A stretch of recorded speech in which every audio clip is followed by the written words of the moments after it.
তোমাকে না জানিয়ে তোমার এই কালো কুচকুচে চুল আমি সাদা করে দেব, রুখতে পারবে? তোমার এই চোখের লাল চাহনি আমি ঝাপসা করে দেব, ঠেকাতে পারবে?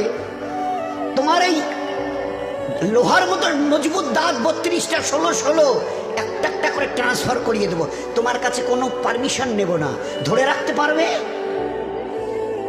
এইভাবে আস্তিন গোটানো মাসল ফোলানো ধরে রাখতে পারবে তো?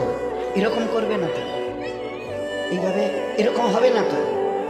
সামনে এসে একটা পান দিচ্ছে, এই হাত, চাচা এই হাতটা নিলেন, এই হাতটা বলে না রে বাবা দেখ না, চিমটি কাটিতে কিচ্ছু নেই। আসমান থেকে আওয়াজ দিচ্ছে, ও হাত তোমার কথা শুনে আমার, এ হাত তোমার কথা শুনে আমার। আমি এর পাওয়াজকে সিজ করে নিয়েছি। এই দুটো পা যদি হনন হনন করে হেঁটে চলো, খালি একটা পায়ের যদি সামান্য একটু প্যারালাইসিস করে দিই না, তো জীবনভর করে হাঁটতে হবে। বেডরুম থেকে নিয়ে বাথরুম একদম লাগালাগি, একটা